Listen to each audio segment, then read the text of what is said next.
tertengah-tengah channel YouTube. Saya Cici akan membawakan kisah yang saya tulis sendiri dengan judul Tumbal Janin. Jangan lupa untuk di like, subscribe, dan share video ini.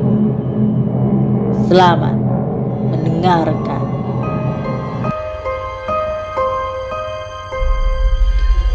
Bismillahirrahmanirrahim. Narasumber meminta tim kami untuk menjaga kerahasiaannya karena menyangkut nama baik keluarga dan menghindari dari segala hal yang tidak diinginkan. Cici menambahkan beberapa jalur agar memudahkan dan kalian bisa mengikuti setiap alur cerita dengan lengkap. Dikarenakan narasumber tidak menceritakan kejadian secara berurutan. Kalian juga bisa berpartisipasi dengan memberikan pengalaman mistis kalian ke tim kami. Kami dengan senang hati untuk mendengarkan kisah kalian, merangkainya sedemikian rupa hingga bisa dinikmati oleh masyarakat untuk dipelajari dan diambil hikmahnya sebagai bahan pembelajaran. Kalian bisa langsung kirim melalui direct message ke Twitter kami. Sudah siap? Padamkan lampu, ambil selimut. Mari kita mulai.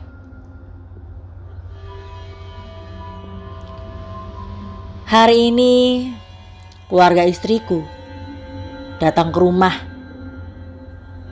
untuk menghibur istriku yang sedang berduka. Ya, istriku baru saja mengalami keguguran untuk yang kesekian kalinya, membuat dokter harus mengangkat rahimnya yang sudah tidak tertolong lagi. Karena istriku sudah sangat sering mengalami keguguran. Istriku bernama Narti. Keluarganya yang datang ke rumah adalah Mia, adik kandung istriku, ibunya, dan 2 orang keponakan anak dari kakak kandung istriku yang berumur 4 dan 6 tahun. Baru kali ini rumahku terasa hangat dan ramai, karena biasanya kami hanya tinggal berdua saja di rumah yang besar ini. Mia, adik istriku yang sangat sabar merawat Narti dan kedua keponakannya yang masih kecil. Sudah 1 minggu mereka tinggal di rumahku. Besok rencananya mereka akan kembali ke kampung halaman. Akan tetapi aku meminta kepada Mia untuk tetap tinggal di sini, membantu menjaga kakaknya yang masih larut dalam kesedihan. Mia menyetujuinya dan tinggal bersamaku, menjaga kakaknya serta membantuku mengurus warung. Dalam waktu sekejap, Mia menjadi primadona di warung. Banyak sekali pegawai dan pelanggan yang datang terpesona dengannya. Dia tidak cantik, tapi senyumnya manis sekali, dengan tutur kata yang lembut. 4 bulan sudah berlalu. Ada keanehan di dalam tubuh Mia. Perutnya mulai membesar. membuatnya terlihat berbeda. Narti yang melihat perut adiknya membesar, menemukan kembali kesadarannya. Mengetahui bahwa Mia tengah mengandung, Narti dengan sabar merawat Mia dengan penuh kasih sayang. Narti tidak pernah menanyakan siapa yang menghamili adik kesayangannya. Narti hanya fokus pada bayi yang ada di dalam kandungannya. Mohon maaf ya teman-teman, dikarenakan suara Cici lagi hilang, jadi mohon pengertiannya. Semenjak itu, Mia tidak pernah keluar dari rumah, membuat beberapa orang menanyakan keberadaannya kepada Wanto. Wanto hanya bisa menjawab bahwa Mia sedang sakit dan hanya bisa terbaring di atas tempat tidur.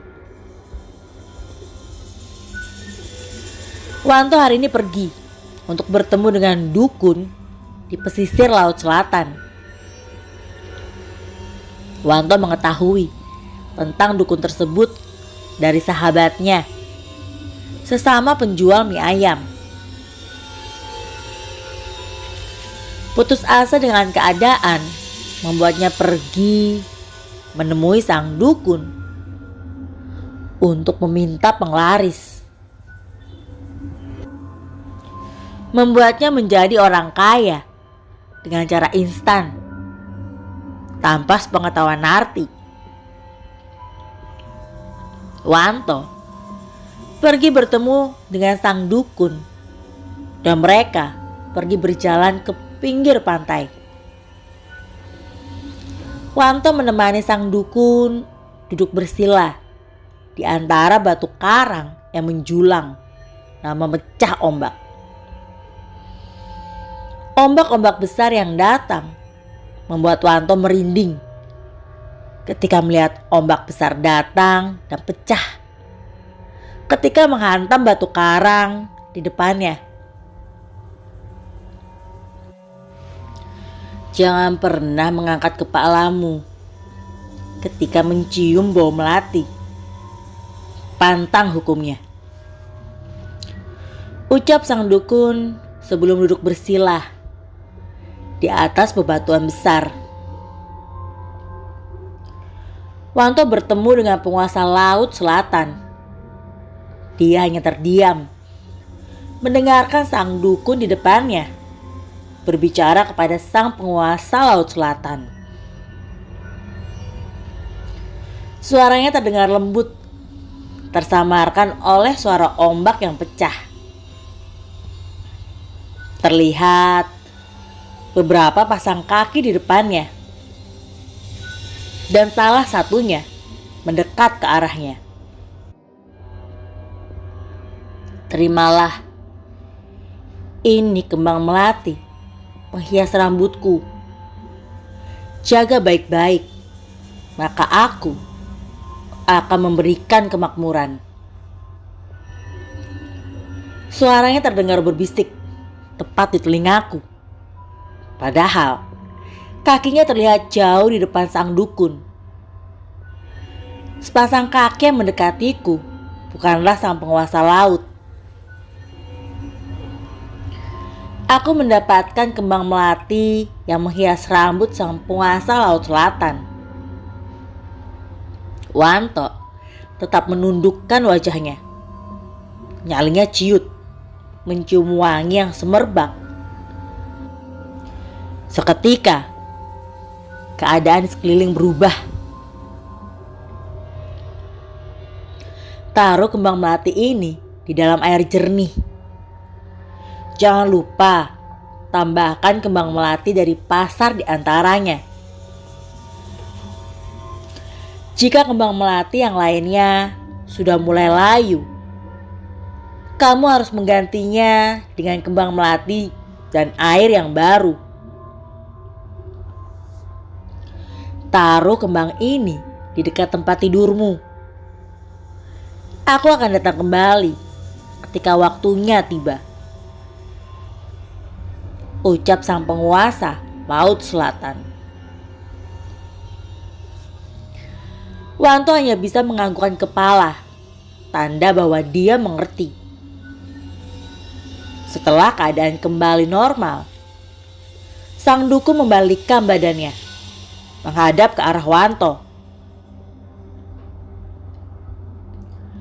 Kamu bisa mengambil beberapa kembang melati itu. Jika kamu tidak suka dengan orang lain, kamu lemparkan saja kembang itu ke tanahnya. Maka masalah akan selesai. Ucap sang dukun menambahkan. Wanto pun menganggukkan kepalanya. Sepulang dari Laut Selatan, Wanto kembali membuka warung mie ayamnya. Dengan bekal kembang melati yang didapatnya dari Laut Selatan, Wanto menaruh kembang melati pemberian penguasa Laut Selatan di dalam baskom berisi air. Wanto diwajibkan membeli kembang melati yang banyak untuk mencampurkannya dengan kembang melati yang didapatnya. Kembang melati yang dibelinya di pasar akan layu setelah 2 hari. Dan hanya tersisa 1 kembang melati yang selalu segar. Bukan selalu segar, tapi tetap segar. Ya, bunga yang didapat dari Laut Selatan selalu segar dan wangi. Malam itu, Wanto mendengar suara gemerincing kaki kuda. Wanto terdiam, mendengarkan dengan seksama. Dia merasa heran. Pasalnya, di sekitar tempatnya tidak pernah ada kuda lewat. Lagi pula, ini sudah malam. Wanto menatap jam yang berada di dindingnya. Jam 22.30. Wanto yang merasa heran pun mengintip dari balik jendela. 2 ekor kuda gagah berwarna putih menarik sebuah kereta kencana. Kereta itu sangat bagus sekali, berwarna keemasan, dihiasi dengan beberapa bunga yang tergantung di beberapa sudut kereta tersebut. Ada seorang wanita cantik yang duduk di belakangnya. Wanita itu menggunakan pakaian khas kerajaan. Terlihat anggun dengan garis wajah yang tegas. Tiba-tiba, langkah kaki kuda itu melambat dan berhenti tepat di depan rumah Wanto. Wanita itu menoleh ke arah Wanto, seolah dia sudah mengetahui kalau Wanto telah mengintipnya dari balik jendela dari tadi. Senyum mengembang di bibir wanita cantik itu. Dengan anggun, dia melangkah turun dari kereta tersebut. Wanto terkesima melihat kecantikan wanita itu. Wanita itu benar-benar sangat cantik. Dia mengenakan baju seperti pada zaman kerajaan Jawa yang sangat indah.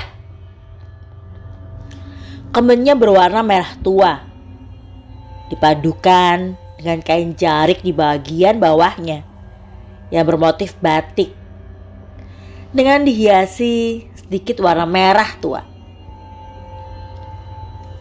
Pada bagian lehernya terdapat selendang yang melingkar hingga menjuntai ke tangannya. Rambutnya panjang dihiasi oleh bunga-bunga segar pada bagian telinga dan sekitarnya. Wanita itu berjalan dengan anggun menuju masuk ke arah rumahku. Aku terkesima melihatnya, seakan-akan terhipnotis akan kecantikannya, membuatku bangun dan melangkah berjalan untuk membuka pintu depan. Wanita itu sudah berada tepat di depan pintu rumahku ketika aku membuka pintu rumahku. Angin berhembus ke arahku dengan hembusan kencang. Ketika pintu depan kubuka, membuat bulu halus di seluruh badanku berdiri, merasakan hembusan angin secara tiba-tiba. Hidungku menangkap bau wangian yang sangat menyejukkan. Mataku terpejam seketika dan menghirup udara dalam-dalam untuk merasakan sensasi harum yang sangat menenangkan. "Wanto, aku utusan Nyai Ratu. Aku datang diperintahkan untuk mengambil persembahan untuknya," ucap wanita itu dengan suara yang lembut, dengan senyuman yang menghiasi wajahnya yang terlihat sempurna. Aku terdiam, berusaha mencerna ucapan wanita itu. Aku tak mengerti maksud dari ucapan wanita itu. Tapi aku mengenal Nyi Ratu.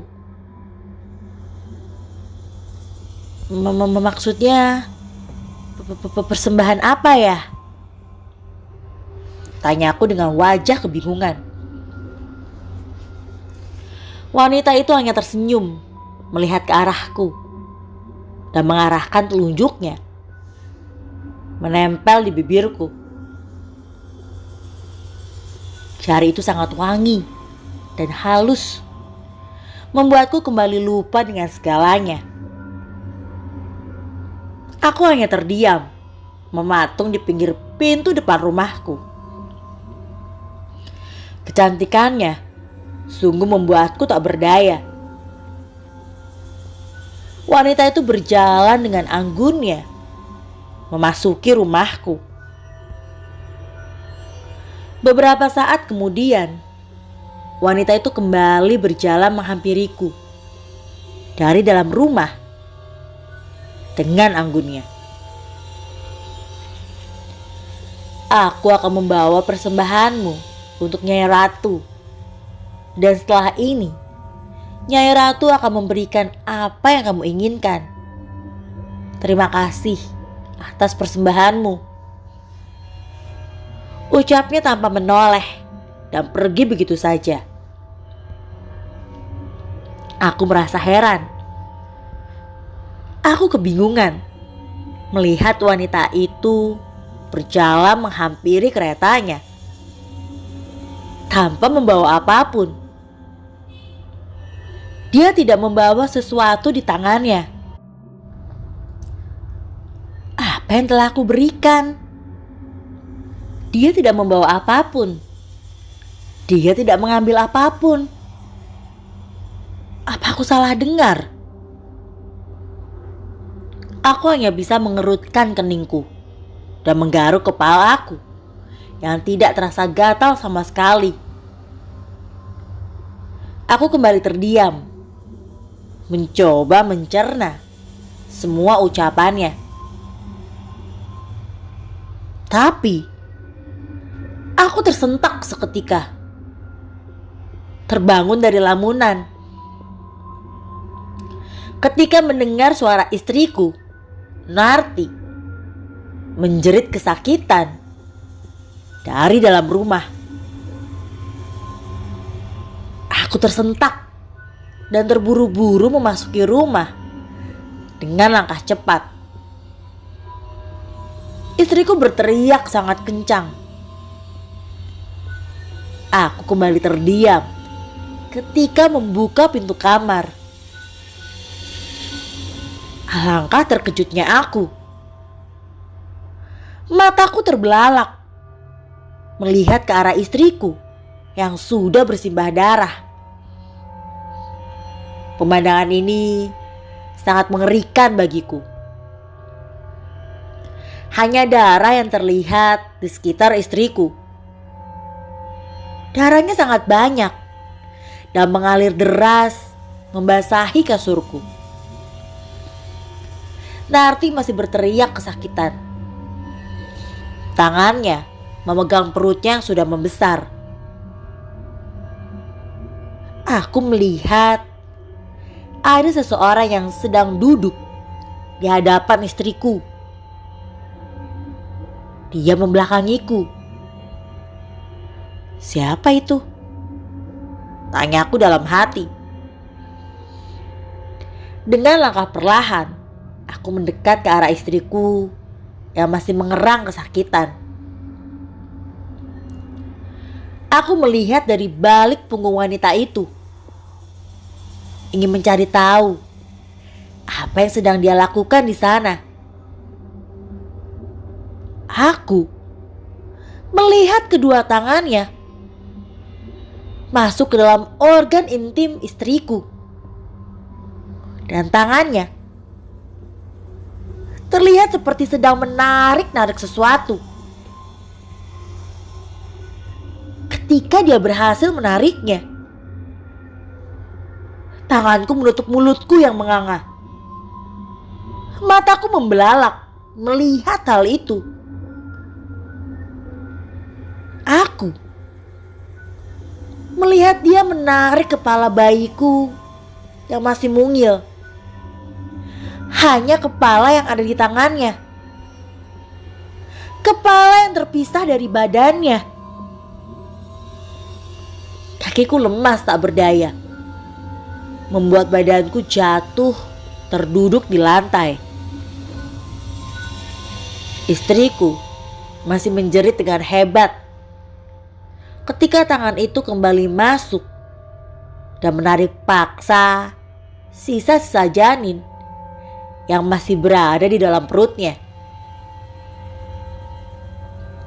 Wanita itu kemudian menoleh ke arahku yang terduduk di lantai.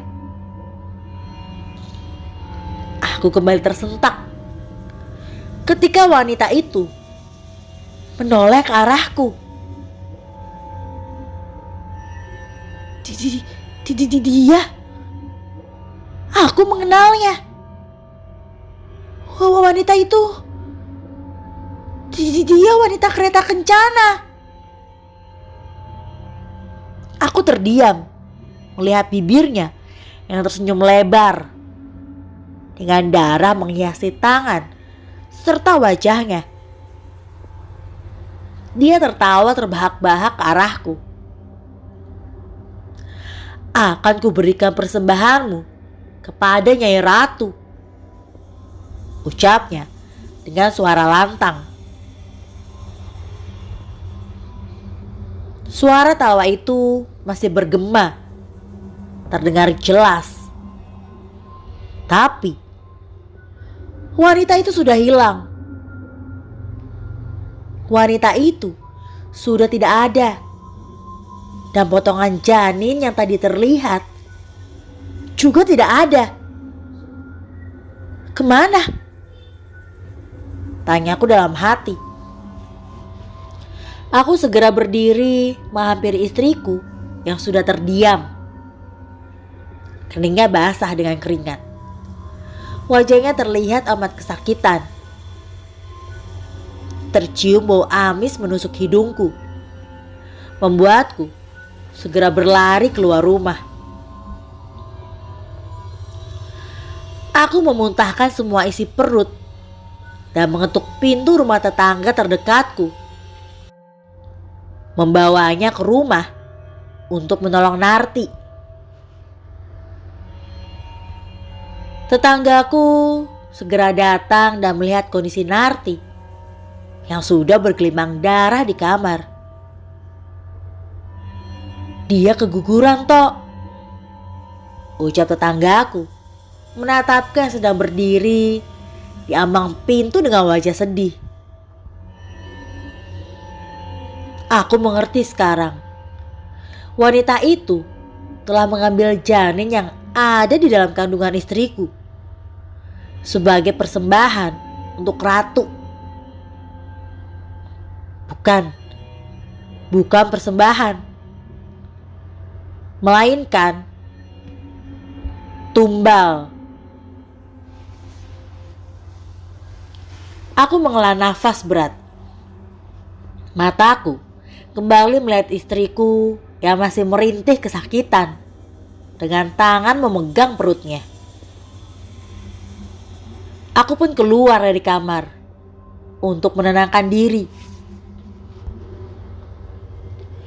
Terdengar suara pintu kamar terbuka. Tetanggaku keluar dari kamar dan memberikan sesuatu yang terbungkus kain putih padaku. "Harus dikuburkan sekarang ya, Tok," ucapnya dengan terburu-buru. Aku menggali tanah untuk menguburkannya. Sebelum masuk ke liang lahat, aku membuka kain yang membungkusnya. Aku penasaran dengan jasad yang akan aku kuburkan. Pasalnya, aku melihat utusan Nyai menarik paksa dan mencabik tubuh janin ini. Tapi kenapa sekarang jasadnya masih ada? Kulihat jasad yang berada di lenganku sudah berbentuk dengan sempurna. Mungkin karena Narti sedang mengandung 6 bulan. Bayi itu sangat kecil sekali. Berada di tanganku saat ini. Warnanya merah. Aku bisa melihatnya dengan jelas. Walaupun kecil, tapi bentuknya sudah sempurna. Layaknya seorang bayi. Tak terasa, air mataku membasahi bola mataku, membuatku tak bisa melihat dengan jelas. Aku menguburkan janin itu di belakang rumah, di bawah pohon pisang. 2 hari setelah Wanto menemani sang istri yang sedang berduka, Wanto kembali membuka warung mie ayamnya. Dia ingin beraktivitas kembali. Membuatnya meredakan rasa sedihnya. Sesampainya di warung, dia terkejut karena sudah banyak sekali orang yang berdiri di depan warungnya. Dengan wajah sedikit panik, Wanto mendekatinya secara perlahan dan menanyakan alasan mereka berkumpul di depan warungnya. Ternyata mereka berkumpul karena sedang menunggu Wanto untuk membuka warungnya. Mereka sudah tidak sabar ingin menikmati mie ayam buatan Wanto. Hari ini semua dagangan Wanto habis sangat cepat. Hanya dalam waktu 2 jam, semua dagangannya habis terjual. Membuatnya mendapatkan banyak pundi-pundi uang. Setahun kemudian, sang istri kembali mengandung. Ini adalah bayi kedua yang ada di dalam perutnya. Narti sangat hati-hati sekali dengan kehamilannya saat ini. Dia tak mau peristiwa lampau terulang kembali. Pada usia kehamilan memasuki 5 bulan, Narti sedang berjalan di depan rumahnya. Tiba-tiba ada sepeda melaju sangat kencang ke arahnya. Narti melihat sepeda itu berjalan sangat cepat mendekatinya. Seketika badannya diam terpaku, tak bisa bergerak sedikit pun. Mata Narti membelalak melihat sepeda yang dikendarai oleh anak laki-laki. Sudah sangat dekat. Sepeda itu menabrak Narti, membuatnya tersungkur di tanah. Darah kembali membasahi baju yang dikenakannya. Narti hanya bisa menangis melihat darah keluar dengan sangat banyak. Para tetangga yang mendengar Narti menjerit histeris, diiringi suara tangisan, segera keluar rumah dan menghampiri Narti. Semua orang segera membantu Narti masuk ke dalam rumah dan menemani Narti mengeluarkan janin yang sudah berkembang keluar dari dalam tubuh Narti dengan jeritan yang sangat menyayat hati. Kehamilan yang kedua kembali keluar dengan keadaan tidak bernyawa. Narti kembali bersedih. Narti menyalahkan dirinya sendiri atas kematian sang buah hati. Wanto yang mendengar kabar duka segera berlari pulang ke rumahnya dan menenangkan Narti. Narti hanya bisa menangis ketika melihat sang suami pulang. 4 bulan setelah keguguran untuk yang kedua kalinya, Narti kembali mendapatkan kabar gembira. Narti kembali berbadan 2. Kali ini dia merahasiakan kabar bahagia itu dari siapapun. Dia sama sekali tidak pernah keluar rumah. Ketika kehamilannya yang ketiga, Narti sudah pindah rumah. Ia pindah ke rumah yang lebih besar dari sebelumnya. Karena setelah kegugurannya, sang suami mendapatkan rezeki berlimpah. Melihat Narti yang masih larut dalam kesedihan, suaminya menghibur Narti dengan menuruti segala keinginan yang Narti inginkan agar dia melupakan kesedihannya. Narti meminta rumah yang besar, kendaraan, perhiasan, dan lain-lain. Wanto menuruti segala keinginan istrinya, membuat Narti melupakan kesedihannya. Dan kini dia kembali diberikan kepercayaan. Narti hamil untuk yang ketiga kalinya. Wanto masih sibuk dengan warung mie ayamnya. Saat ini dia sudah memiliki 3 cabang warung mie ayam, dan ketiga tempat jualannya selalu ramai oleh pembeli. Semua warung mie ayamnya jauh dari kata sepi.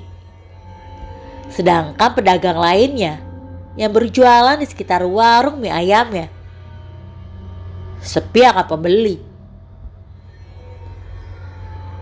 Jika Wanto merasa tersaingi oleh warung atau toko di sekitarnya, dia tidak segan-segan untuk melemparkan bunga melati yang direndamnya ke semua warung yang menjadi saingannya.